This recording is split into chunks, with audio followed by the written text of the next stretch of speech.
Halo, jumpa lagi bersama saya Egi Rosli Subiarto. Pada kesempatan kali ini kita akan membahas mengenai tutorial deskripsi perancangan perangkat lunak DPPL ya, khususnya untuk DPPL Object Oriented. Oke, kita perhatikan di layar ya. Untuk tutorial kali ini kita akan mencoba mengisi salah satu dokumen dalam rekayasa perangkat lunak, yakni khususnya di bagian perancangan ya. Di sini nanti kita akan mengisi untuk DPPL part 1 ya. Jika kita lihat di daftar isi, di sini ada pendahuluan dan deskripsi perancangan global. Untuk part 1 ini kita akan mengisi sampai dengan deskripsi komponen ya. Oke, kita akan kembali sesaat lagi setelah yang mau lewat berikut ini. Jangan lupa untuk like, subscribe, dan nyalakan notifikasi loncengnya agar tidak ketinggalan video terbaru dari saya. Terima kasih. Oke, selanjutnya kita fokus pada layar ya. Jadi di sini nanti kita akan membahas mengenai cara pengisian beserta contoh yang sudah jadi ya, contoh untuk DPPL yang sudah ada isinya. Oke, silakan diperhatikan di layar. Kita mulai dari halaman cover atau halaman depan ya. Untuk DPPL ini di sini ada judulnya untuk deskripsi perancangan perangkat lunak. Nama perangkat lunak ini diisi dengan nama perangkat lunak. Kemudian untuk usernya diisi siapa nanti calon penggunanya, ini diisi ya. Lalu untuk anggota di sini ditulis biasanya dengan nomor grup dan siapa saja nama anggotanya. Biasanya ada NIM dan nama lengkap.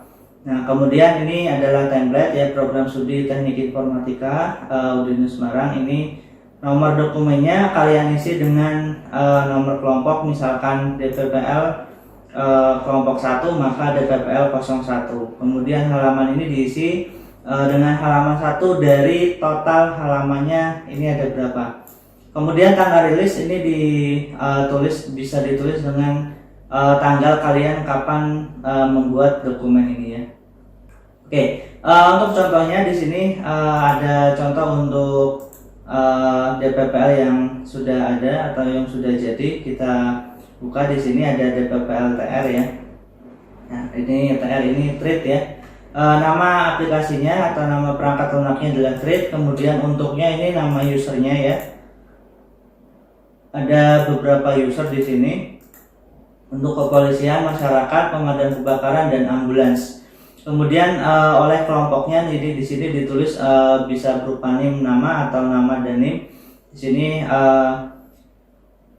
kelompoknya juga bisa ditulis ya di sini. Kemudian program studi teknik informatika ini template-nya tadi DPPL TR atau bisa diisi dengan nomor kelompok ya.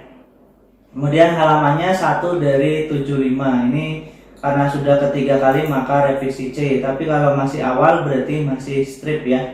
Kemudian ini tanggal pengisiannya ya, misalkan 4 atau tanggal 16 Desember 2020 nya, nanti ini ditulis.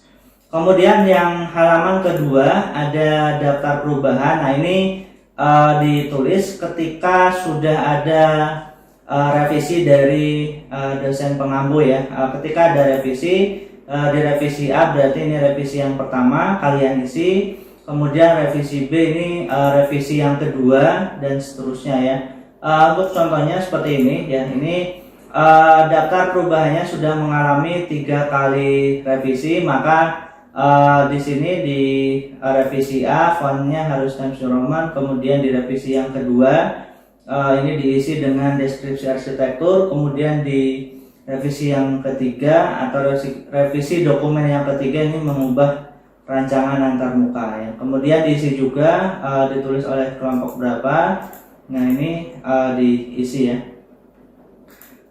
Selanjutnya untuk daftar halaman perubahan ini merupakan detail dari perubahan yang di atasnya. Jadi bisa kalian isi seperti contoh di sini, misalkan halaman 1 sampai 75 ya, ini karena semua, maka di sini revisinya menseragamkan font. Kemudian halaman 11 menambahkan diagram komponen pada deskripsi arsitektur, ini diisi dengan revisinya. Begitu juga dengan yang lain.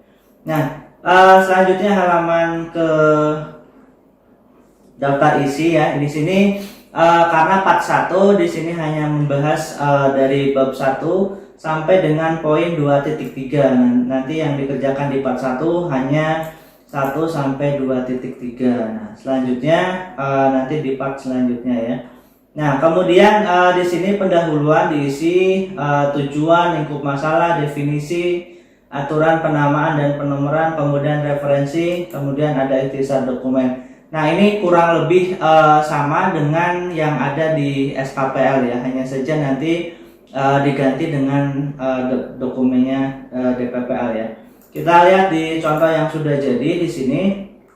Nah, ini daftar isinya, kemudian daftar tabel, daftar gambar, lalu ada pendahuluan. Nah, ini pendahuluan diisi ya. Tujuan penulisan dokumen ini adalah aplikasi ini dapat mengirimkan informasi kepada orang terdekat dan lain sebagainya. Kemudian lingkup masalahnya juga kalian jelaskan. Lalu di sini ada definisi dan istilah. Ini diisi dengan definisi-definisi, kemudian istilah yang awam, kemudian penjelasannya apa. DPPL ini apa? Misalkan dokumen perancangan perangkat lunak ya, atau deskripsi perancangan perangkat lunak. Lalu ada FCM, ini file based cloud messaging. Nah, ini harus dijelaskan untuk semua istilah atau definisi yang ada di dalam dokumen, ini harus kalian tuliskan di sini. Lalu ada aturan penamaan dan penomoran, ini juga diisi sama seperti di di SKPL ya sebelumnya, ini diisi. Lalu referensi ini dituliskan selengkap mungkin, apa saja dokumen yang kalian gunakan sebagai referensi atau rujukan. Lalu ada ikhtisar dokumen. Ikhtisar ini merupakan rangkuman atau resume dari dokumen DPPL ini ya. Oke, selanjutnya kita ke yang kedua. Di sini ada deskripsi perancangan global.